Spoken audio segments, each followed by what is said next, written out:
Hello friends, welcome to அபி சமையல். இன்னைக்கு நம்ம ரொம்ப சுவையான முட்டை தொக்கு எப்படி செய்யறதுன்னு பார்க்கலாங்க. 10 சின்ன வெங்காயம், 1 துண்டு இஞ்சி, 3 பச்சை மிளகாய், 2 வரமிளகாய், 10லிருந்து 15 பல் பூண்டு, 3 ஸ்பூன் சோம்பு, 2 ஏலக்காய், 5 கிராம்பு, 2 துண்டு பட்டை, 10 மிளகு, கொஞ்சமாக மல்லித்தலை, 2 கொத்து கருவேப்பிலை. இதை எல்லாத்தையும் அப்படியே மிக்சியில் போட்டு தண்ணி விட்டு நல்லா அரைச்சிக்கோங்க. நம்ம போட்டது எல்லாமே திரியாக இல்லாமல் நல்லா பேஸ்ட் மாதிரி ஆகிற அளவுக்கு அரைச்சிக்கோங்க. ஒரு கடாயில் 2 ஸ்பூன் எண்ணெய் சேர்த்துக்கோங்க.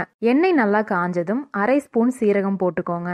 இதில் 2 பெரிய வெங்காயத்தை நீளமாக நறுக்கி சேர்த்துக்கோங்க. 1 கொத்து கருவேப்பிலை போட்டுக்கோங்க.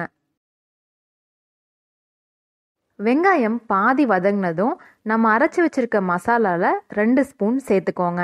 கொஞ்சமாக தண்ணி சேர்த்துட்டு நல்லா வதக்கிக்கோங்க. மசாலாவோட பச்சை வாசனை நல்லா போனதும் 2 தக்காளியை பொடியாக நறுக்கி சேர்த்துக்கோங்க. 1/2 ஸ்பூன் மஞ்சள் தூள், 1 ஸ்பூன் மிளகாய் தூள், தேவையான அளவு உப்பு சேர்த்துக்கோங்க. இதை நல்லா கலந்து விட்டுட்டு தேவையான அளவு தண்ணி சேர்த்துக்கோங்க.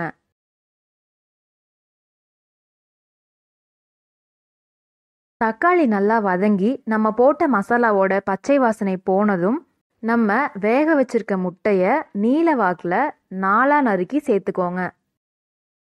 முட்டையை சேர்த்துட்டு ரொம்ப கலந்துடாதீங்க. ரொம்ப லைட்டாக கலந்து விட்டுட்டு ஒரு 5 நிமிஷம் சிம்லேயே வச்சிருங்க. இப்போ பாருங்க, மசாலா நல்லா முட்டையில் இறங்கியிருக்கு. அவ்வளோதாங்க, ரெடி ஆயிருச்சு ரொம்ப சுவையான முட்டை தொக்கு. இதை சப்பாத்தி, தோசை, பூரி, பிரியாணின்னு எல்லாத்துக்குமே சைட் டிஷ்ஷாக வச்சுக்கலாங்க. ரொம்ப சுவையாக இருக்கும். நீங்களும் சமைச்சு சாப்பிட்டு பார்த்துட்டு எப்படி இருக்குன்னு எனக்கு கமெண்ட் பண்ணுங்க. மறக்காம அபி சமையல் சேனலை சப்ஸ்கிரைப் பண்ணுங்க. பக்கத்தில் இருக்க பெல் ஐக்கானை ப்ரெஸ் பண்ணிக்கோங்க. மீண்டும் அடுத்த பதிவில் சந்திக்கலாம்.